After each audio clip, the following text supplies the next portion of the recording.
Examples of sentences with was. I was at school. I was happy. He was silent. He was watching a movie. The girl was dancing. She was tired. It was a rainy day yesterday. It was very difficult for me to solve the problem. The monkey was eating bananas. The peacock was dancing in the rain. Our school was closed yesterday. My mother was baking a cake for me. The cake was tasty. My father was not at home. He was outside. He was buying vegetables in the market. It was very hot last night. Brother was preparing for his examination. He was discussing some questions with his friend.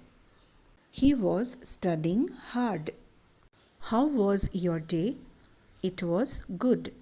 Where was she born? She was born in London. How was your mathematics test? It was tough.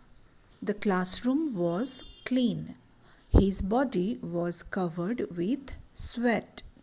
I was going back to my home. Mother was happy to see me.